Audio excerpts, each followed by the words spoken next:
Hey everybody, it's Annalisa. Josh and I were talking and we decided that it would be fun to add some variety to our videos. Rather than just focusing on exercise and stretching, we thought we'd throw in some other things. And because I love to cook, I decided it would be fun to share one of my favorite recipes with you. This is a recipe for vegetarian mushroom shawarma. Now it sounds kind of exotic and fancy, but really that's just code for absolutely delicious. And it's really simple to make. You don't have to worry about going to the grocery store and getting a ton of ingredients. I know right now going to the grocery store feels a little bit daunting to everybody, but maybe you might have to go and get some mushrooms, maybe some red cabbage, maybe some onions. You probably have a lot of these spices in your cabinet already. So let's go over what you need. About 1 pound to 1.5 pounds of Portabella mushroom caps. Greek plain yogurt. Now, I really want to emphasize Greek plain yogurt. Don't go with plain yogurt because you want the body of the Greek style. Olive oil. Now, in this recipe, you're going to notice I used both pour from the bottle and spray. But if you don't have spray olive oil on hand, you can do fine just using pour from the bottle. A couple sweet onions. And then let's talk about the spices because they're so yummy. Turmeric, coriander, smoked paprika, cumin. I also have a fresh lemon here, some red cabbage, and Himalayan pink sea salt. Now it does not have to be Himalayan pink sea salt. It can be any kind of salt. This just happens to be my favorite. And then last but not least, some garlic cloves. Once you get your ingredients assembled, we'll talk about amounts and then we'll get cooking. All right, so now that we have all of our ingredients all together, you'll notice that I've made it look pretty simple. Everything is all measured out. I'm a big believer in what's referred to as mise en place. This is where my husband gets to make fun of me because he says I watch way too many cooking shows, but it really does make cooking faster and easier. So to start with, we're gonna take our Greek plain yogurt. There's about 1.5 cups of yogurt in here. You may hear me say about a lot because very little of this is all about exact measurements. Remember that cooking is more of an art. Baking is the science where everything has to be super precise. So we have about 1 cup to 1.5 cups of Greek plain yogurt. I'm going to mix in about 1 teaspoon to 1.5 teaspoons of turmeric. It just depends on how much turmeric you like. Remember, turmeric is really, really good for you. Then you're going to take your garlic cloves and cut them in half. And once they're cut in half, it should be really easy to take that skin off. And we're not going to chop them or anything. Once that skin is off, we're going to go ahead and dump them right there in the yogurt. And once you have all of those yogurt or those garlic cloves cut in half and peeled and dumped in there, we're going to mix that up.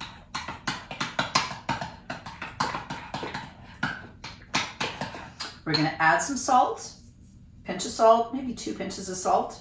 I like to season relatively aggressively. And then we're going to let that yogurt with that spices and with those big chunks of garlic marinate while we're making the rest of the meal. And what's going to happen is the oil from that garlic is going to infuse into the yogurt and it makes for a really delicious sauce that we're going to serve with our shawarma. I'm going to set this aside. Great. So the next thing that we're going to do is prepare our cabbage. Super simple. While it's in one chunk, I'm just going to make a couple little slices to create little partitions in the cabbage. And then I'm going to slice it as thin as I can. Now, this doesn't have to be a nuisance, but if you can think about getting it on the thin side, it just makes for a lighter salad.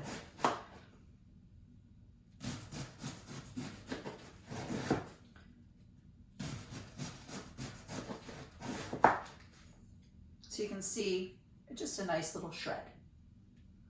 So we're going to get this all chopped up. Perfect. So I'm now going to take this shredded cabbage and I'm going to transfer it into this bowl.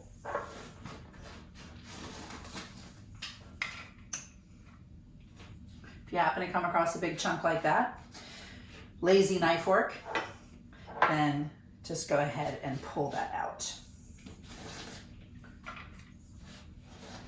All right. So now we move on to seasoning it. We're going to start by juicing our lemon. Half a lemon is plenty. I love this kind of a lemon juicer because it has a little receptacle. So, of course now I can't take it apart. But it has this little, oh there you go, little receptacle. The juicer sits on top. So it strains out the seeds and it makes juicing really fast, really simple.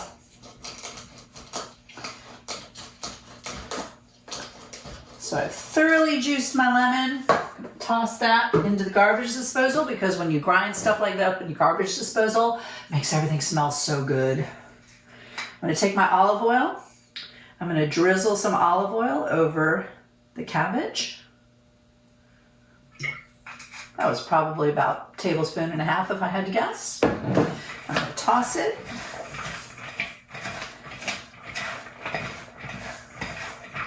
I'm going to pour my lemon juice over.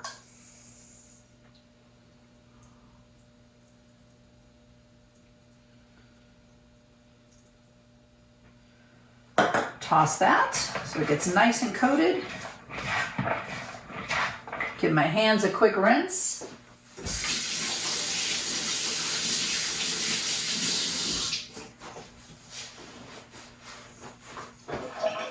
And then I'm going to generously season with some salt.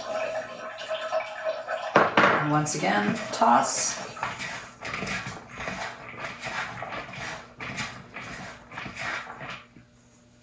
I'm going to cover that and I'm going to put it in the fridge and I'm going to let that chill while we're doing the rest of the prep.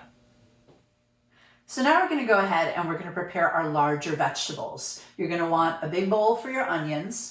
And the way that I like to cut my onion, just because it makes it nice and simple, is you're going to cut off the top part, leave the root intact. Then go ahead and cut it in half. And then it makes it super easy just to peel back the skin without your onion falling apart on you.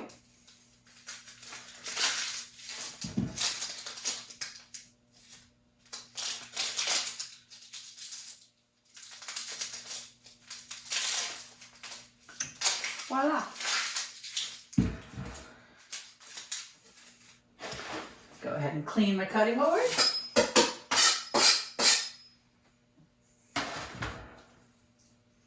And because I left that root intact, now all I have to do is 3 or 4 sections and then nice big chunks. This does not have to be delicate work. So really 2 cuts is about all I need to make. And I can break that up into a bowl. Same thing here.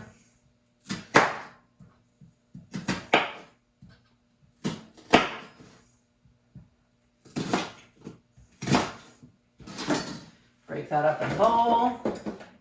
And then you do the same thing with your second onion. So once you have your onion all chopped up and well separated, you're going to take a little olive oil, drizzle it over,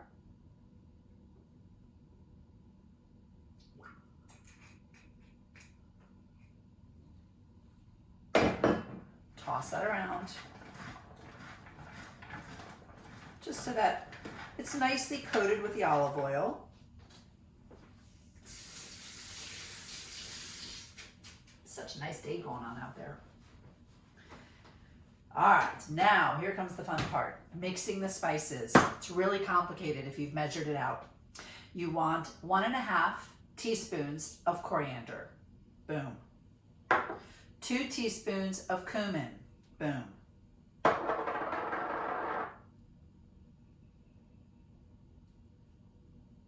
I'm having a momentary lapse as to how much this is. Oh, this is 3/4 teaspoon smoked paprika. And then a good liberal pinch of salt. Now just going to mix that up to make my little spice blend. Now, don't be afraid of spices, guys. We're going to pretty liberally spice these vegetables, but I can tell you by the time everything's roasted, everything mellows out, and so don't under-season, okay? We're going to sprinkle some of this in here, actually a fair about half of the mixture goes in here, and we're going to toss to coat. Oh, we can do more than that. There we go. That's nice. Beautiful. And then I'm going to grab one of my roasting pans. I like to do this on 2 separate sheets. By the way, my oven has been preheating to 425 while I've been getting all of this ready. And I'm going to go ahead and spread it out. Doesn't necessarily have to be in a perfect single layer, but if you can, if I catch any chunks, I'll go ahead and separate those. Get it nice and ready. And I'm going to go ahead and pop that into the oven ahead of the mushrooms because the mushrooms roast faster than the onions do. And I like my onions to get nice and roasted and kind of caramelized and delicious. So I'm going to go pop this in the oven. Okay, so that's in the oven, starting to roast. I'm going to grab my second sheet pan, set it right here, and I'm going to start with my mushroom caps.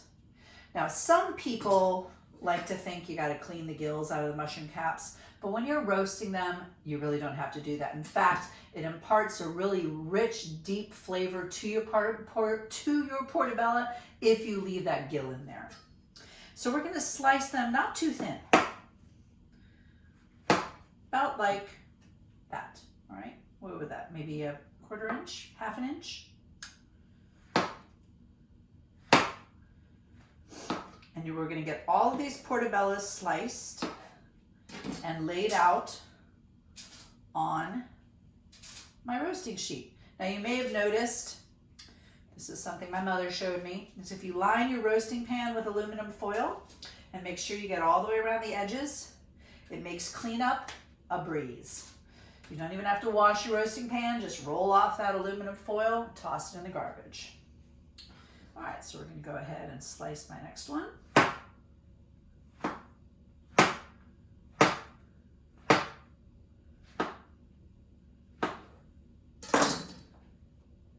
Get it all laid out. And we're just going to keep doing this, working our way through all of our portabella mushroom caps. So once you have one layer down, I'm going to go ahead and take my olive oil spray. The reason I like to use the olive oil spray as opposed to the pour is if you pour your olive oil here over these mushrooms, they're going to soak that olive oil up, and before you can get that spice on, you're gonna have no moisture on there. So I'll take my olive oil spray and I'll lightly spray and then I sprinkle.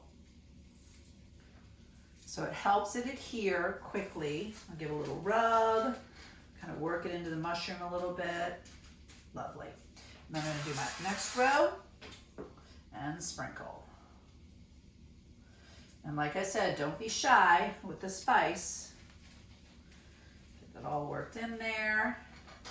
Beautiful. And then I spray and I sprinkle.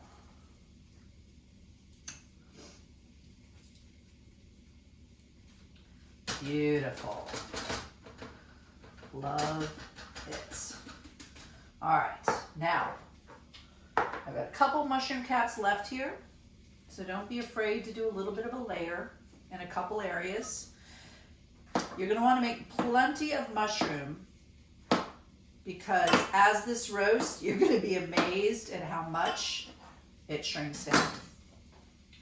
So I'll go ahead and sort of work in the in-between places of my mushrooms.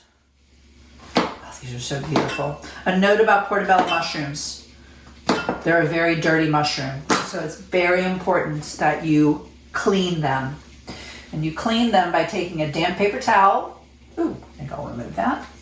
Taking a damp paper towel and wiping them from the middle of the cap to the edge. And that's going to help get all of that excess dirt, and you're going to be shocked because you'll say, oh, this mushroom's clean. And then you will wipe it down and you'll see your paper towel will be almost black. It's kind of gross. All right, so I'm going to do a quick spray.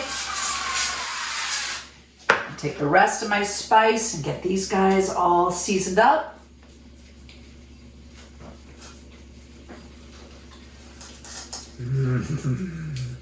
I wish you could smell this spice. It's very, makes me think of India. Makes me think of delicious food is what it makes me think of. All right, and I'm not gonna waste any of it. I'm gonna get all of it onto the mushrooms. Might even take a little extra salt and just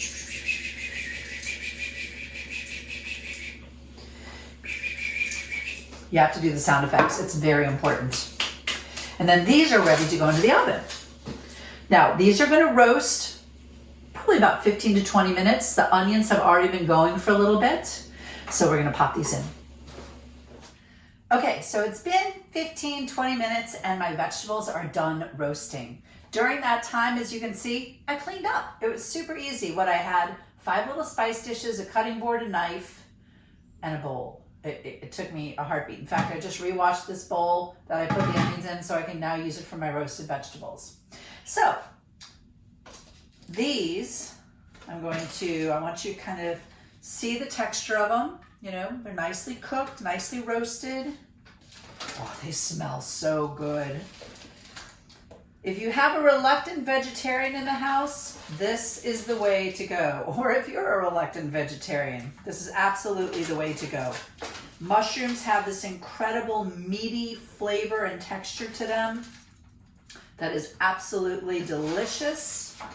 And my niece, who A, doesn't like mushrooms, and B, thinks vegetarian is very boring, thinks this dish is amazing. In fact, she requested that I make it for her birthday dinner the other night. And then we've got our onions. Oh, gosh. It all looks so good. So we're gonna get this all spooned into this bowl so that assembling our shawarmas is nice and easy. Ta-da!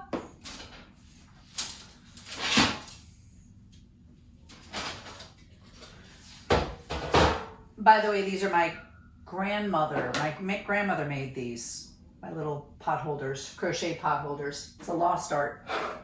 All right, so we're just gonna go ahead and mix this stuff up. Oh heck, I'm not shy about using my hands. Get them all tossed around. The veggies and the onions all mixed together. Beautiful. All right, I'm gonna rinse my hands and we're gonna get some plates out and I'm gonna show you how to put this all together. So basically, it isn't rocket science. You can start off with the base of whatever type of flat-ish bread you like. I'm using pita bread tonight because I just made some yesterday. Maybe I'll share that recipe with you later. It's so fun and so easy to do, and there is nothing that tastes better than homemade pita bread. But you could use naan, or you could use a flatbread, and obviously store-bought, absolutely fine. So what you're gonna do is you're gonna start by taking that amazing yogurt sauce that you made and spreading it on the base. Oh, one little note. Take those garlic cloves out.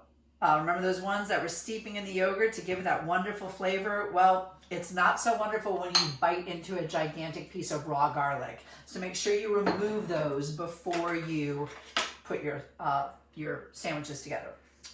All right, I'm going to go ahead and put a generous amount of roasted mushrooms and onions on here.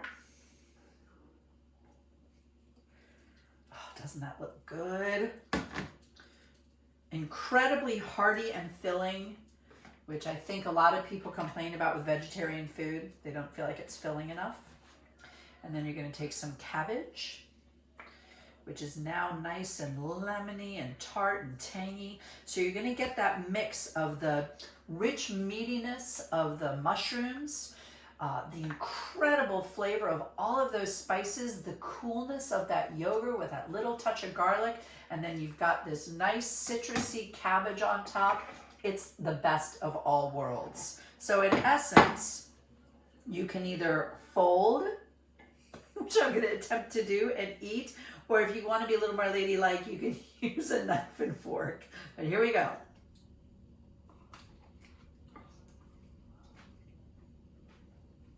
Oh yeah, that is so good. So, it may not be the neatest dish on the planet, but it sure is tasty. Now, if you want more information, for example, a printed recipe, I'm going to include that in the information below the YouTube video, so feel free to click on that. If you still have questions, you can always email me at fit4hhi@gmail.com. Definitely keep checking in the coming weeks. I'm going to post some more just as easy, just as delicious, just as healthful recipes. It's been great talking to you. You guys have a great rest of the day.